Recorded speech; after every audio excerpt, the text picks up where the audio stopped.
My name is Matt Porterfield. I'm a filmmaker living and working here in Baltimore. I also teach film at Johns Hopkins. I don't know how I landed that gig. But my new picture, Putty Hill, is playing at the Charles Theater now. Jed was kind enough to, thanks. Jed was kind enough to plug it, but what he forgot to say was, y'all should become members of the Maryland Film Festival, first week of May. It's a great place to see movies. And movies, that's what I'm here to talk about.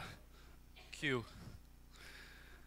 As we imagine ways to strengthen the existing infrastructure of Baltimore City to create a better quality of life for all our citizens, I hope we'll remember the cinema. As history slips away and words become less meaningful, as everything moves faster and becomes smaller, I'd like to assert the need to build a center dedicated to a curatorial approach to film programming. A cultural hub, a place to come in out of the cold, a house of worship, learning, meditation, and study, a place for degenerates like me. I'm sure we'd all agree that reflections of life on screen have the potential to provide hope, present possibility, provoke thought, inspire new ways of seeing. What may be overlooked is the necessity of repertory cinema to reach this potential. And by repertory, if I'm using a word unfamiliar, imagine like the best DJ you've ever heard when you get on the dance floor, playing those hits that give you chills, that make you want to know the names of the titles, that make you want to come back again and again, that make you feel love for your fellow man. That's repertory cinema. It's essential that people have a place to watch the movies that aren't cultural commodities, tentpole pictures, Hollywood indies, or big international Oscar-nominated imports. I don't think new means better. You can trust me. I make movies. I make them for your iPod, iPad, laptop, flat screen TV. But first, I make them for the theater. There are 300 theaters in Paris, 150 movie houses in New York. In Baltimore City, there are 4. Of these 4, only one, the Charles Theater, has any screen time dedicated to repertory film programming. There are occasional series at universities. There are fully equipped spaces at many of our local museums. There are others that have been demolished, sit shuttered, or have been repurposed as churches, pharmacies, or dollar stores. What would it take to open up a new art house theater with a calendar dedicated to diverse programming? I have 3 suggestions. I feel that the first is creative rehabilitation. You take an existing theater, you buy it, you renovate it, upgrade projection systems, hire staff, find a couple of curators to launch a series each, and you begin showing movies. At its essence, the Creative Alliance is such an endeavor. Though not dedicated exclusively to the cinema, it's a beacon of Highlandtown and a cultural center for the community.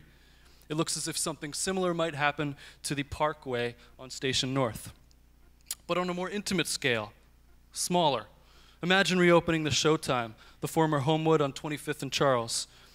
It was reborn as the Playhouse in the 50s. It was Baltimore's first art house theater. In addition to foreign films, they had coffee and chocolates for sale in the lobby, plus international newspapers.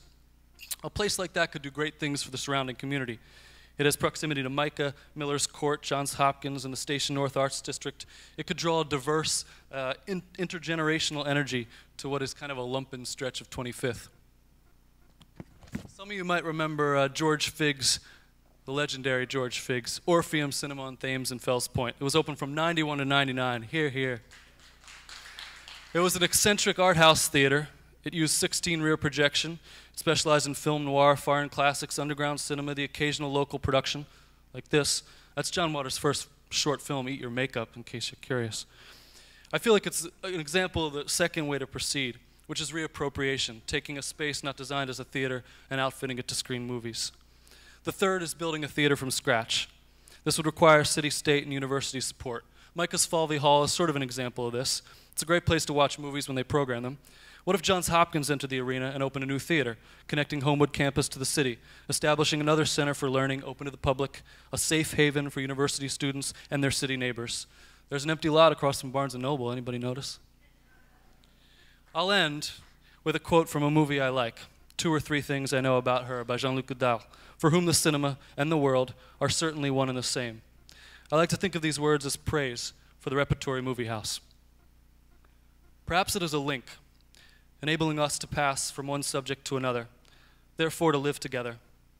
But since social relations are always ambiguous, since thought divides as much as it unites, since words unite or isolate by what they express or omit, since an immense gulf separates my subjective awareness from the objective truth I represent for others, since I constantly blame myself, though I feel innocent, since every event transforms my daily life, since I constantly fail to communicate, since each failure makes me aware of my solitude, since I cannot escape crushing objectivity or isolating subjectivity, since I cannot rise to the state of being or fall into nothingness, I must listen. I must look around more than ever. The world, my kin, my twin. Long live the cinema.